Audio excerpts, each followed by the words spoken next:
This is the Vintage Tech, and I want you to be sure and watch part 1 of the SoundScriber disassembly and repair. You may recall that this device embosses or cuts records at 33 RPM for dictation.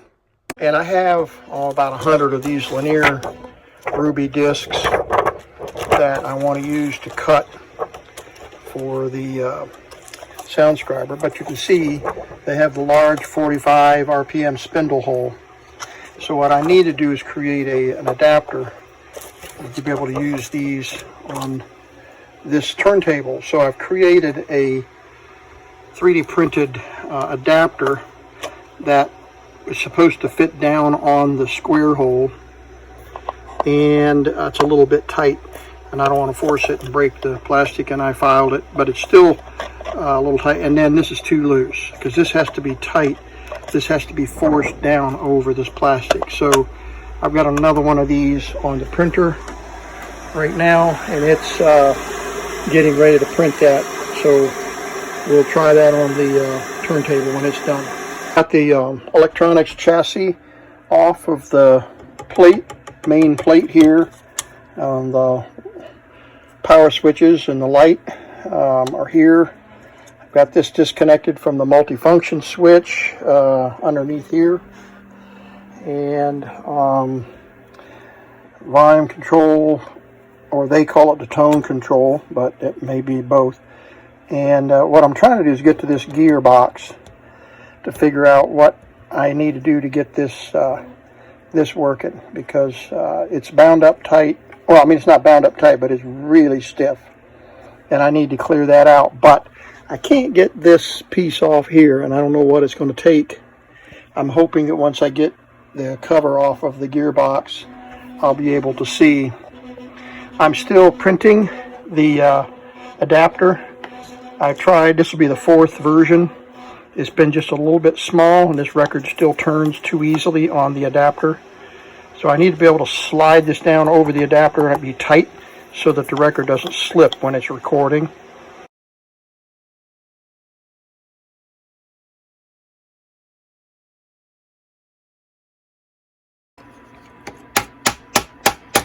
There we go. Okay.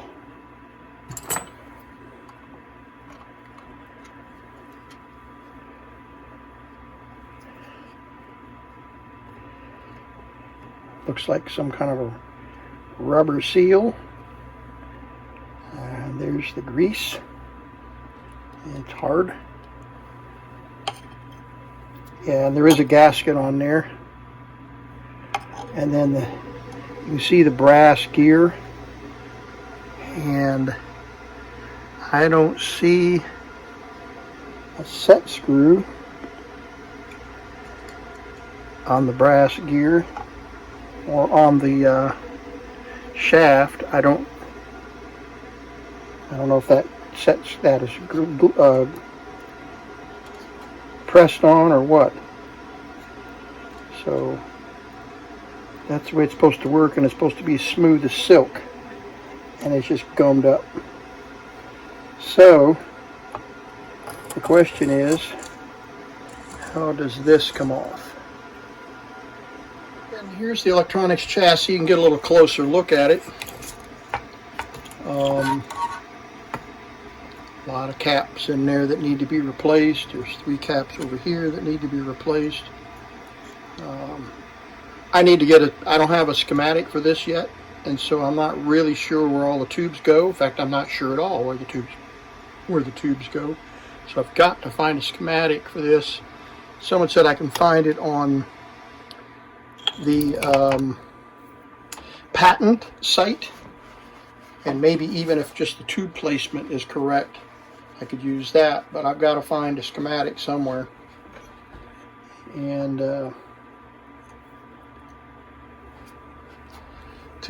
I don't need one to replace these caps. I can do that, and I can probably read most of the values of any of the other components. It's just a small amplifier. I don't know why we're getting five tubes out of it. Wait, for a tiny little amplifier, audio amplifier. But anyway, I got the fifth iteration of the adapter put in here, and it fits fine there. And this fits nice and snug, but it just spins too easily. So we're going to have to come up with something else to hold that disc in place. I'm thinking some kind of a piece that fits down and locks over this to hold it down so it won't turn. Yeah, or pushes down and just snaps over that and holds this record against the turntable. So it's not enough to hold it in the middle like that, even though this fits nice. And I put those notches in there, those bevels in there on purpose. I could make it fully round, but I still, and that may grab it a little bit better instead of just holding it in 1, 2, 3, 4, 5, 6, 7, 8, 9, 10, 11, 12 spots. It could be holding it all the way around. So I may change that to just a full circle, see if that makes any difference. And but I'll go to version 6 next. Okay, I got the transmission cleaned up. I didn't clean the cover yet, but that's of course what the transmission looked like, as you remember. It took a while to clean it up. I have not been able to remove this gear. I did a close-up with a microscope, and I'll put that here. But this gear is pressed on here. But in addition to that, there is a drift pin that has been pressed in right there and ground off. So there is no way that gear is coming off of there. But if you'll notice, look at how easy it turns now. Sorry, with all the shaky camera. Turning great. Almost freewheeling. So I think we've got it, and we get it all put back together. This gear will center when we get the ends in the right place for this. So this is the record arm, and yeah, and it's working great. See that? Very good. So that's very encouraging. So that's the main board. This needs to be cleaned and repainted. I think this might actually be the model number. It's called the model R, 4358, is it? 56, 4356. And I think that's the actual model number. I haven't decided whether I'm going to clean this and repaint it with the crinkle or whatever it's called paint. It does have that rough surface, so I could clean it up and degrease it perhaps and repaint it, cover up a couple of these. I can't take this off, of course. Remember I was talking about that's pressed on. And then this is the release clutch that causes the record to record and not record. And there's the record audio connection and the play audio connection, volume control or tone control, on-off switches, turntable, and gearbox. So yeah, I've made some real progress. And as far as the turntable is concerned, of course I showed you earlier that I got the new tire on the turntable, and that works great. It grips this plastic or Bakelite turntable beautifully. But I haven't come up with a really good solution yet to hold the records on. I had an idea of snapping the record into that piece right there and then pressing this into tight, but I don't have the depths correct. So it's not fitting just perfectly, but that's one idea because it fits on there pretty good and it's snug.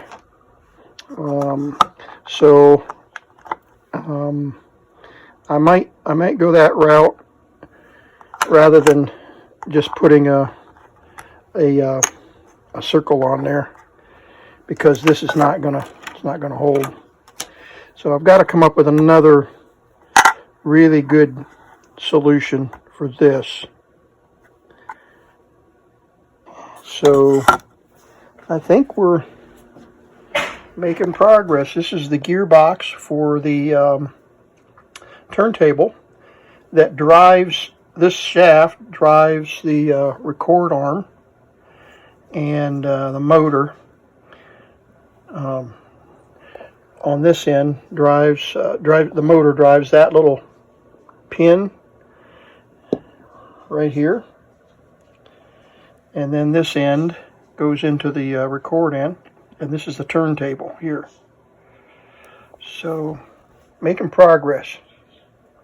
I'd like to get the mechanics working before I get too much deeper. And then this is going to be a major deal. This is supposed to be a coupler from the motor to the turntable, and this fits right there like that. So that little, that little piece right there is held tightly or glued to this paper-like material. And then there's this buffer. It's just a coupler is all it is a silent coupler. So I think I can yank this off and create a new coupler, plastic and rubber, that will prevent the noise of the motor from being transmitted into the turntable. So that's the idea. We've got to get this redesigned to fit and turn the turntable, and but not transmit noise. So I'm not sure if rubber probably would work, but TPU, the same material that I used for the turntable belt, or whatever we're calling that, tire, yeah. So that sits right on there like that.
Okay, we got the coupler off of the motor, and it's reverse threaded like I thought. So there are the two reverse threaded things that couple the motor here to the turntable here, this end. So they go like this. One screws into the motor end, and one screws into the gearbox to drive the turntable right here. And this drives the turntable.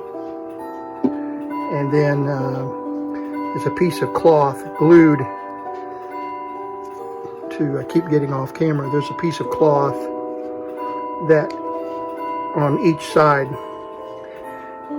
What I discovered was that these are two separate pieces. You can see the separate, these are riveted with 3 rivets, and they're, you put them together through the cloth and then squish them together and then grind the rivets off. You can see the rivets on there. So I've got to figure out how to get something to stick to this and stick to this backwards like that, and isolate the sound of the motor into the turntable, since it's a direct drive through the gears. Okay, So Caroline just played Now We Thank Now We Thank All of Our God, or whatever that name is, of that Thanksgiving, on a Thanksgiving scroll. Okay, so now to the drawing board about how to create this. I had to take this end bell off and hold this without scratching it, and then turn this reverse thread to take this end off right here. It was just like that. I don't know if you can see it on the camera or not, but that's the way it's worked. And it's reverse threaded, so it's backwards. There it goes. And then this coupler goes here, and then the other side goes like that. And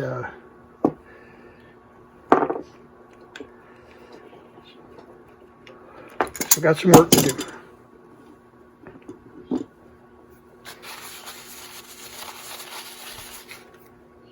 I've got the gearbox greased, cleaned, and greased and put back. I'm going to put it back together now. The packed it with some Vaseline and petroleum jelly. That works great. This seal should be fine. It's just a dust seal, so we'll put it back together and just like that, put the screws back in it, and it'll be ready to go. It's working great. Working great.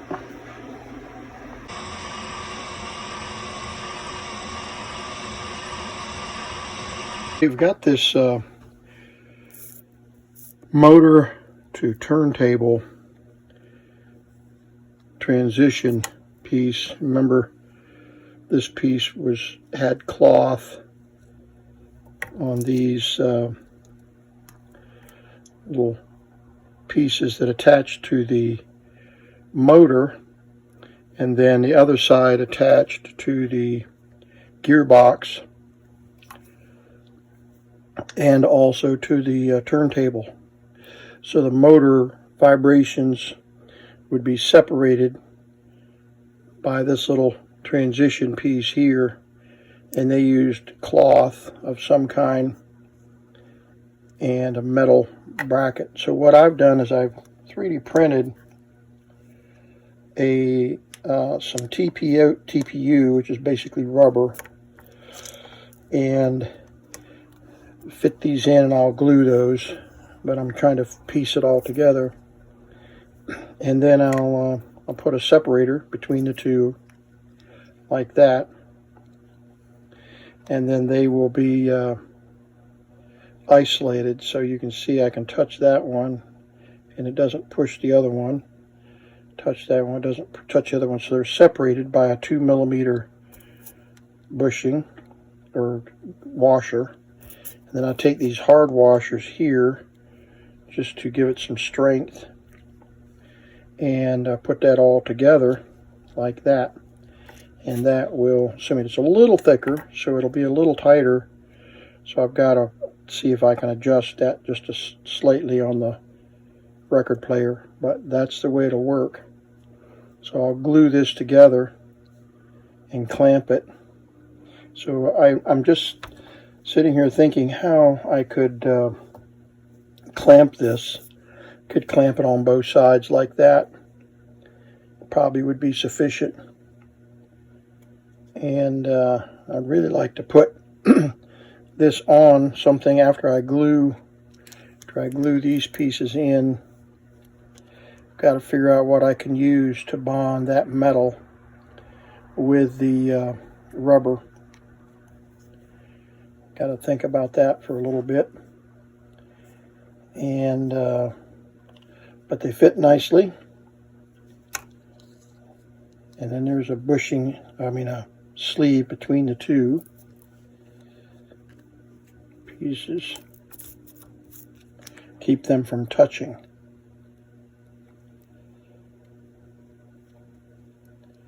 So printed a couple of rubber, and these are PLA, hard PLA. It doesn't really matter. I wanted something with some substance, but I needed this rubber to substitute for the cloth. And as you can see, I've got the dimensions right. So I could even go to the major trouble of drilling holes and putting little screws in there, but I don't think I'm going to go to that kind of trouble. The main thing is I have to be able to overcome the torque, the initial torque of the startup and of the motor.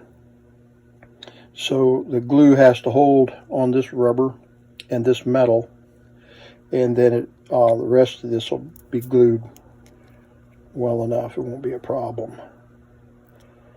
So yeah, I could set this on a socket like that, and then set another socket on top, and only glue the actual edges where this touches so that there's no glue in here. The other thing I was thinking of using would be some adhesive, weather strip adhesive, which is a rubberized glue, and it bonds to rubber beautifully, and that would work great on these center pieces and probably would work fine on these plastic pieces. But that's more of a contact cement, and it bonds pretty well. I looked at the Gorilla Glue, and I'm just not sure. This is made to bond non-porous surfaces, and so it might work just fine. I don't know.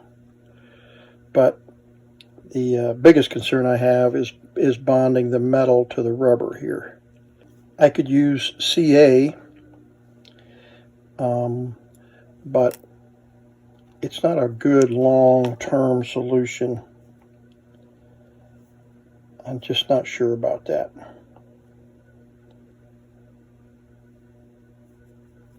The advantage I have is that these are two pieces, as I showed you earlier, and there's a piece of cloth in there that might absorb some glue, and that would be tremendous if it did, because then that would help hold this all together. But these snap in here and fit really tightly, and which is got the measurements right on that for sure. There's one of those rivets. You could see how this was riveted together, this little piece. Okay, so I'm going to figure out how to glue this, what glue to use, and I might just start with CA on this, clean these parts really well so there's no grease, because these were covered with grease and crud and everything, and I might clean these really well, wipe all this down, and then use some CA on this, and those will hold those pieces in, because there's nothing else holding those in except the edges of this rubber.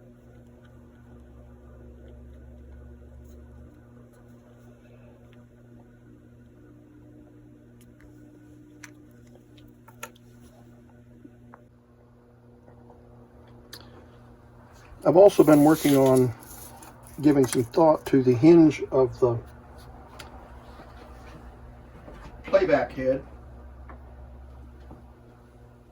And by the way, I found out where this funny little L bracket goes. It goes right on the end of this. It matched the brake, so I used some Gorilla Glue on that, and it's nice and tight. I don't know what that is. It's a lift point or something. I'm not sure what it's for. I really don't know what it does. But that's part of the playback arm. Sits like that. And then the needle sits here like this and is hinged. So I've got the hinge material out right here. It's pretty crude, but I'm going to 3D print a rubber hinge So I've got to get the dimensions right on that so that they fit in here. And then I'm going to have to resolder this broken wire. And that's not going to be easy. That is so fragile. So fragile.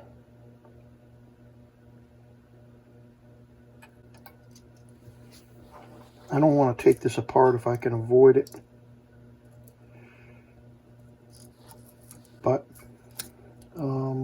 I'll put this back together with the screws and brackets on both sides of this hinge. And that'll be repaired. So I've been working little parts and stuff and getting things repaired. And then I will add that I have still been working over here on the turntable, and I was reading online, found an article back in 1940 something that described this turntable and the cork and the purpose for the cork and the rubber. And I discovered that under normal operation, this turntable, just the weight of the needles and the weight of the Bakelite or plastic Bakelite or whatever it is, drags on this turntable nice and tightly.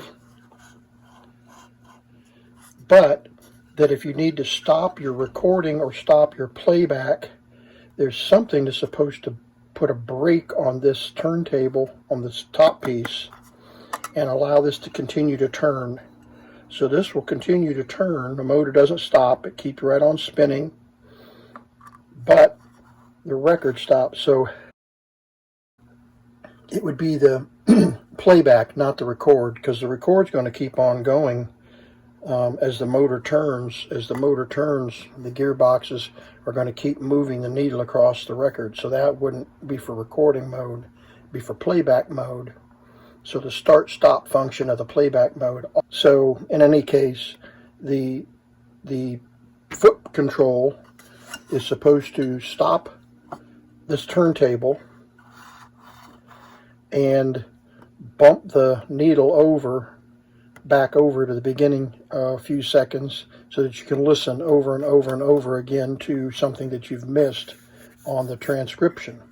So that's what it was designed. So it would hold this top piece stop. It would stop this top piece so that you could type and then push the button or let go of the foot pedal, and this would release, and then continue to turn, because this is turning the whole time. So it's an interesting design. I'll give a little more detail on that. Now, what I started to say was I'm working on how to use these voice writer. I've got so many of these voice writer discs, but they have this big 45 RPM spindle hole. So what I've got to design is something to hold this still on the turntable so it won't slip while it's recording. And I've tried lots of different configurations. You can see here I've got some rubber pieces that fit in there nicely, and then a rubber there, and then a rubber top here. And this seems to work pretty good. It's still not perfect, but it does grip, except that it's not centering the thing just right. So I've got to work on an alternate and non-invasive solution to using those records. So I'm going to have to continue to work on that, but we'll get it eventually. These just take a couple of minutes to print. They're not a big deal. I'm trying different sizes that would fit inside the record, as you saw, I think, in a previous link, and that fits nicely, but it doesn't stop the record from spinning. Got it glued together. I used CA on this attempt, and you can see I can pull on those and get some expansion and contraction. So that should help with the isolation, vibration, and all of that of the motor. We'll see. I'm mainly concerned about it holding up under the stress, and I think it will. That CA is pretty thick on there in between the pieces here, and it's been clamped and dried. I don't even think I'm going to bother with putting a piece on the outside, because I think that will cause it to be too rigid and create distract from some of this flexibility here. So I'm going to leave it just like this, and we'll see how strong that is. If this works, then these are kind of a one-of-a-kind. I don't know that you can buy these anymore, but this is a really probably the weakest link of the SoundScriber units. I've heard guys on the forums talk about needing to find these. There's probably somebody that makes them, but in any case, hopefully this will work for me. May not be an everyday driver, but it should work just fine, and we'll see. And if it works for a few times and record some records, then I'll make some more of these for folks if they want them. They can ship me their broken pieces, and I'll 3D print and make them one at a minimal cost. But it turned out really well. I think it's going to be okay. Okay, I printed the hinge, and based on the dimensions of the original, and there's an alignment issue here, just not absolutely perfect, but I don't think it's going to be a problem. I put that screw back in that we found during shipping, and it takes a little bit of the sag off of there. That's adjustable, but it's mainly to set the tracking weight. Is what that spring does, is adjust tracking weight of the needle. But now I've got to re-solder this and put all this back together, and put that little clamp on there that came off, that I took off. But yeah, I'll get that hooked back up, and but it's working good. That hinge is going to be fine. It's a little longer than I thought it would be, a little thicker, but I used the exact measurements of the original, and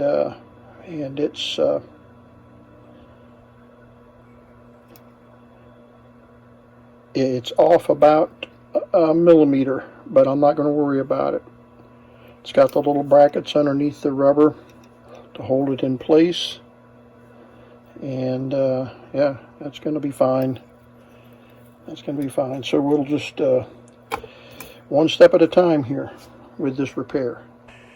I'm pleased to report that I was able to find a solution to remove the ink stains on the wood, and one of my subscribers suggested that I use alcohol, and so I did just that, and look at the result.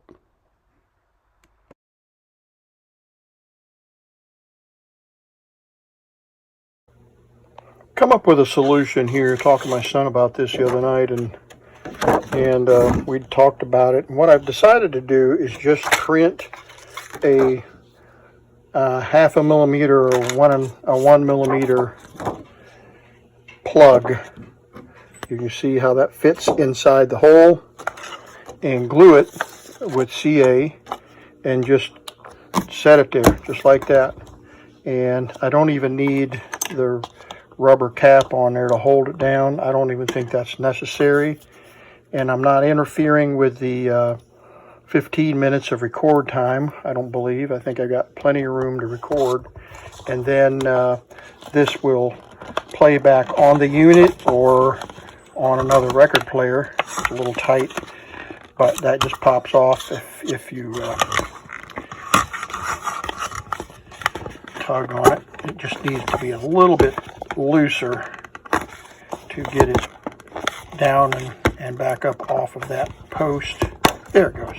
So yeah, I just did a couple of these just like this, and this is a staged print, so that little center section there fits up inside the voice rocker hole, and then you can see the CA, a little bit of CA on there to hold it together. But then these are, you know, one and done. So, but I can print hundreds of these if I ever needed to. I'm not going to print 100. I could print a few, as many as I need. It's not going to cost anything of any consequence. I'm using leftover filament, and they just glue right on there. And now I can at least use, I got a couple of the 2 out of the 50 packages or however many I got here. I think there's 10 records in a pouch here. These are all stuck together. But yeah, these are all stuck together, you can see. But I've got a whole bunch of these, and that's what I'll do. Rather than trying to come up with some kind of strange setup here. So all of this will go into the trash bin, but in any case, that's what I ended up with on the records. I'm testing the motor, and it's running, and that's supposed to be 33 RPM or 33 1/3, whatever, 33 RPM. And the coupler is working. You can see the coupler down there, and it's holding those reverse threads tight, so that's the way they were designed, to tighten up and then hold. And then the turntable will set right on there.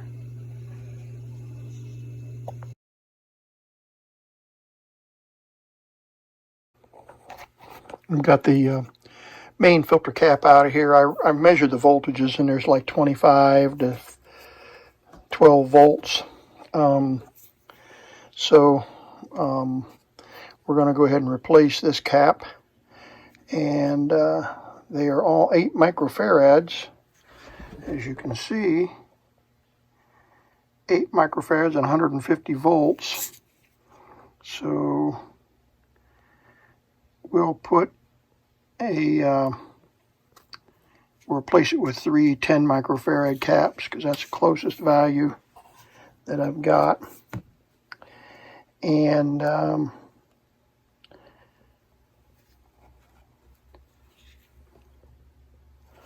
so it shouldn't be too difficult. And we're looking at the rectifier tube right there. And then we've got these two 35L6s right here. And we tested all the tubes. And one of the 35L6s was shorted, so I replaced it. And I have hooked up the 110 volts to the unit, and the filament's light, but I don't think we have the proper high voltages on the filter cap, so we'll replace this filter cap. And I think I can leave all this just like this temporarily and get it to check the voltages. We'll check the voltages on this test, on this strip, and should be able to get a good reading of the voltages on this strip here. I didn't have any lamp on the switch box, the little lamp. It's a 2.9 volt lamp, and it did not light. And I think I have to have the record arm connected correctly in order for that lamp to work. I'm not sure. And I believe, if I read somewhere, that the lamp indicates the amount of record gain, kind of flickers, but I'm not sure about that. It's definitely not hooked up to the main power switch, because I checked that out. And but it's hooked up directly, almost directly, to the switch that controls the record. Actually, it's hooked up to the turntable, turntable start and stop. So anyway, it may be that the lamp burns until you start recording to let you know that the power's on. I don't know. And the challenge here is that we don't know what the connections are all on the Jones plug. I did have power, like I said, to power the tubes, the filaments.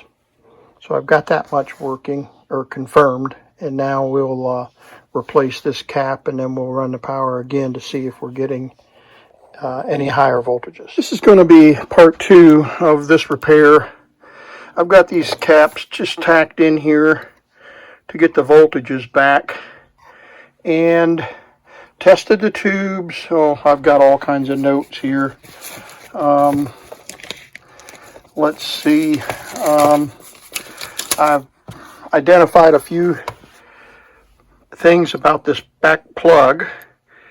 The top terminals are the AC, and the 2 middle ones are for the motor, which is back there. And they just they connect here and go straight out to some other device, a switching device. And then these other 2, one goes to the motor switch in the off position, and one goes to the external speaker. So external speaker wafer and wafer switch. So it comes out over to here and also goes to the wafer switch back here. So I'm really having trouble. But anyway, that's what those terminals do. And then I figured out the switch bank assembly, the switches, and checked the wiring on that and got some diagrams on that and how the lamp works or doesn't work. And I tracked down how the record needle signal comes in through the switch, goes to the wafer switch, and the lamp is somehow hooked up to that switch. That maybe modulates the lamp. Let's see, I checked the tubes and put 100 volts in there, got the filaments working, and I rebuilt the power supply in the middle of all of this, because this power supply had a couple of bad diodes, so I replaced those and got the power supply where I could isolate the circuit and also modulate the voltage. The speaker, I identified that the speaker voice coil is bad. That's the spider or voice coil inside the speaker. That's the coil that's right in here. And then I identified that this external electromagnetic coil that they put on the back of the speaker to make the speaker work is part of the power supply circuit, and it's okay. And I ended up with 60 volts or 8 or 100. I don't remember how many volts I got on that. So the speaker's bad, but this coil is good. So the coil is the important part as far as I'm concerned, because I can hook a different speaker up to it. I did replace these capacitors. There was a big capacitor there, you may remember. I replaced that with the 3 10 microfarad caps. There was a 100 microfarad cap here that was open. I replaced that. And I've got about 100, I don't know, I've got notes here of how many volts I've got now. I was getting 13 and 36 and 28 volts on those caps.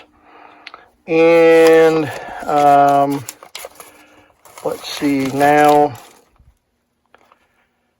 I'm getting voltages 93, 103, and 110 volts there. And the speaker coil was bad.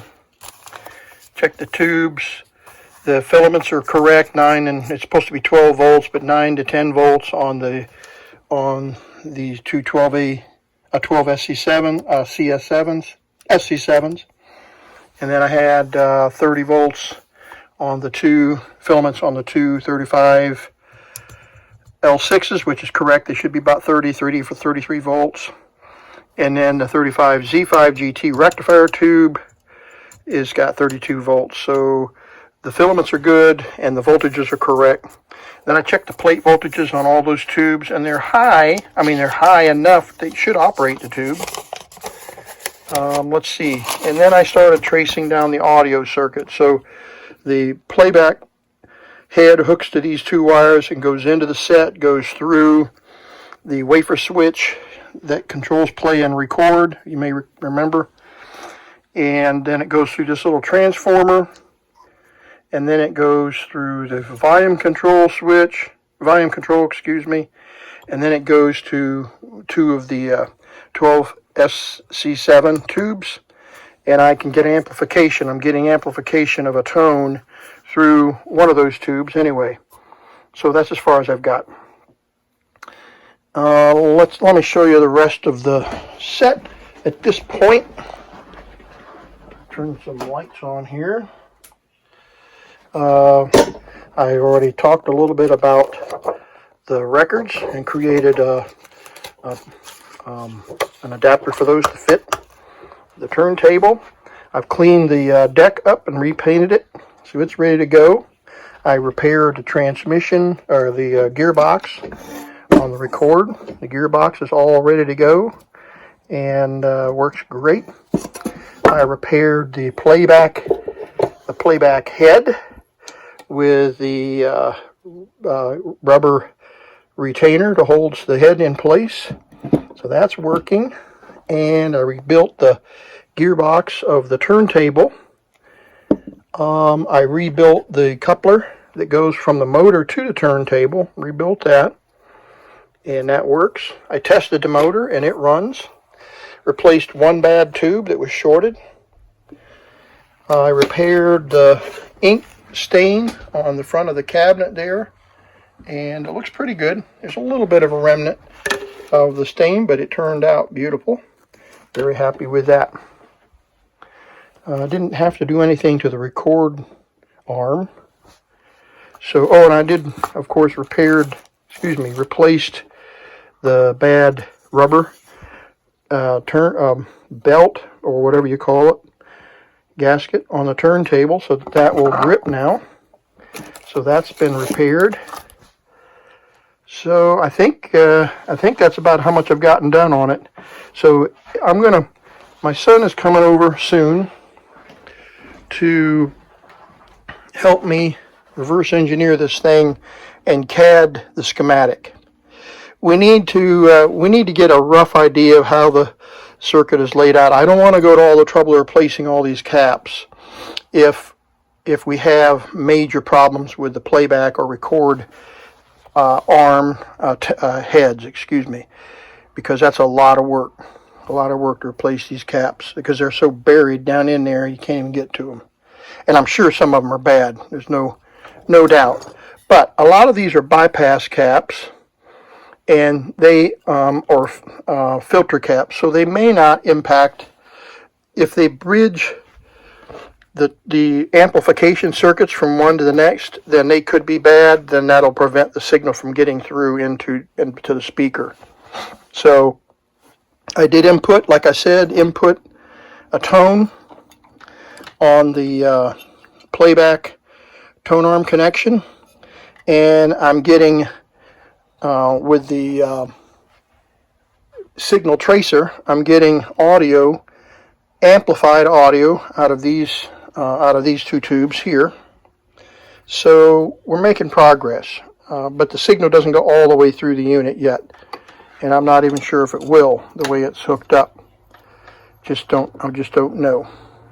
Next thing we'll try will be to hook up a signal on the microphone jack and see if we can get any kind of evidence of sound on the connections to the wafer switch that connect to the Record cutting head or embossing head. So that's where we are, and the next step will be to do the CAD work on the chassis and continue to test components on the chassis. And then Once we get that done and can confirm we're getting audio through in both directions, then I'm going to stop with the repair on that and put it all back together and see if we can get it to emboss a record and play back a record. So that's the plan. So that'll be part 3. Maybe I can show you the schematic, and we're going to do that on computer so it'll look good. But that's where we are right now with the SoundScriber, 1941, circa 1941 SoundScriber.